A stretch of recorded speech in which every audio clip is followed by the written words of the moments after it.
Good morning everyone.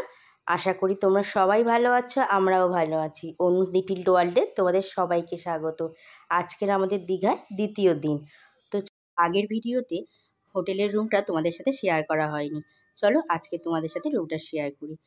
রয়েছে একটা TV, আর এই যে এদিকে রয়েছে একটা ওয়ার্ড্রপ, আর এদিকে রয়েছে আয়না, আর এর সামনেই রয়েছে ব্যালকনি যাওয়ার রাস্তা, আর রয়েছে একটা রাউন্ড শেপের খাট। দুটো চেয়ার দিয়েছে, একটা টি টেবিল দিয়েছে, আর এই ব্যালকনি যাওয়ার রাস্তা হচ্ছে এটা। তবে এই হোটেলের রুমগুলো খুব একটা ভালো নয়। জানি না তোমরা কারা এর আগে এখানে থেকেছো, বা অনেকেই আছে আসছো বলে প্ল্যান করছো, তারা অবশ্যই এখানে এসে রুম দেখে তারপরেই নেবে। আমাদের এই ২৫০০ টাকা করে রুম নেওয়াটা সত্যি আমরা খুব ঠকে গেছি। আমরা যেহেতু অনলাইন বুক করেছি, তো আমাদের আর উপায় ছিল না। যাই হোক, মোট কথা হলো পার্সোনালি আমার একদম পছন্দ হয়নি। এবার যার যার ব্যক্তিগত ব্যাপার, কার কেমন পছন্দ। চলো এবার সকালের টিফিনটা সেরে নেওয়া যাক। সবাই চলে এসেছি সেই কাকার দোকানে। আজকের আমরা বেরোবো সাইট সিনের জন্য। আমরা যদিও এখানে এসে অনেকবার ঘুরে গেছি সাইট সিন, কিন্তু মা, কাকিমা, কাকু এরা প্রথম আসাতে ওনাদেরকে আজকে নিয়ে বেরোবো সাইট সিনের জন্য। তো সবাই রেডি হয়ে বেরিয়ে পড়েছি সাইট সিনের জন্য। চলো প্রথম কোথায় যাওয়া যাক সেটাই দেখি। তো আমরা একটা অটো ভাড়া করে নিয়েছি। সেই কাকু আমাদের প্রথম যাব সব জায়গায় রাধাকৃষ্ণ মন্দিরে। বলে যাও সেই রাধাকৃষ্ণ মন্দিরে। এই মন্দিরে কেউ এই মন্দিরে সবাই হেঁটে যায়, কেউ আগে দুটো ডোলো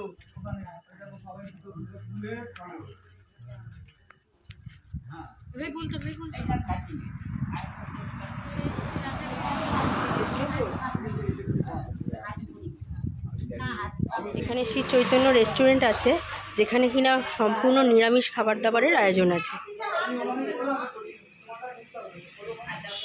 এই হলো রাধাকৃষ্ণ ঠাকুরের মন্দির। অতটা দেখা যাচ্ছে না হয়তো, কেননা এখানে ভিডিও করা বারণ।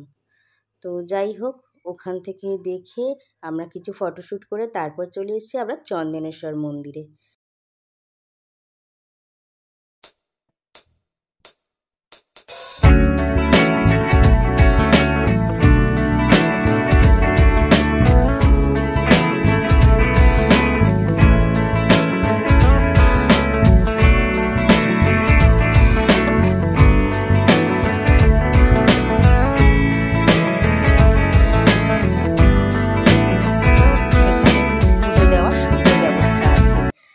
একশো টাকার ডালা আর ২০০ টাকার ডালা। তো যার যেটা পছন্দ, আমরা সবাই মিলে নিয়ে নিয়েছিলাম ২০০ টাকার ডালা। তারপর ওখান থেকে পুজো দিয়ে আমরা বেরিয়ে পড়েছি তালসারির পথে। তো তালসারিতে যাওয়ার সময় দেখছি একটা মাঠে একটা হেলিকপ্টার নেমেছে। প্রচণ্ড ভিড় রাস্তায়, কারণ কি বুঝতে পারলাম না।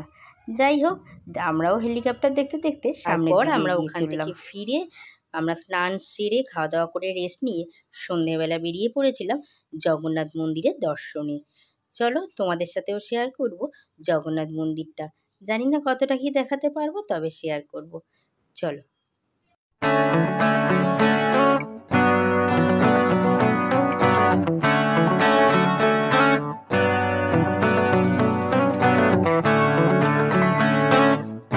আমরা দুটো টোটো নিয়েছিলাম। একটা টোটোতে ভাই, বোন, পিকু আর সঙ্গীতা গেছে, আর একটা টোটোতে আমি, কাকু, কাকিমা, মা, প্রকাশ, বাবিকে নিয়ে চললাম। চলো এবার দেখো সাইডগুলো কত সুন্দর করে লাইটিং দিয়ে সাজানো হয়েছে। যেহেতু উদ্বোধন ছিল সেই কারণে আরও সুন্দর করে সাজানো ছিল, সব খুলে দেওয়া হয়েছে। তবে যতটুকু ছিল ততটুকুই দেখালাম তোমাদের সাথে।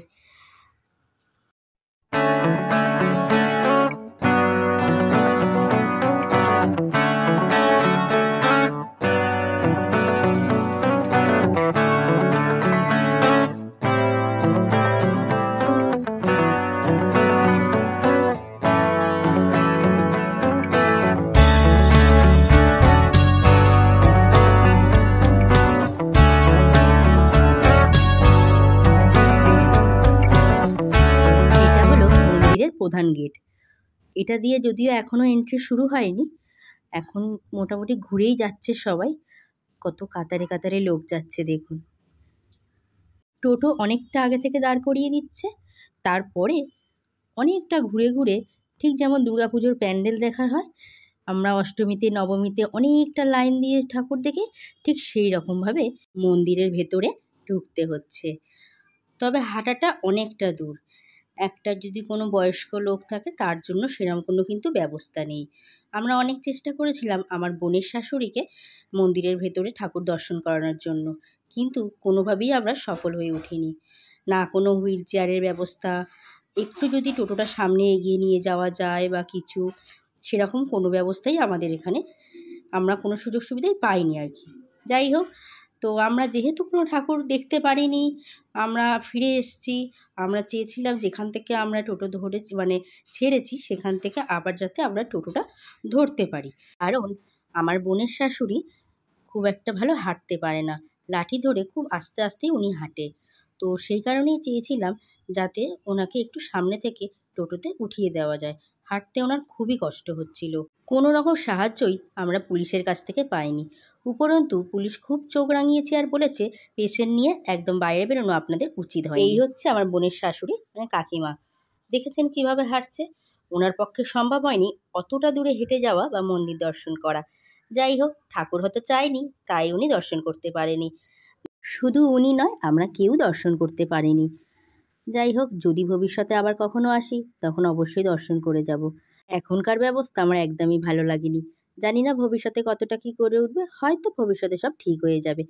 আমরা এখন ডিনারে যাচ্ছি। আমরা খাবো ফ্রাইড রাইস, চিলি চিকেন।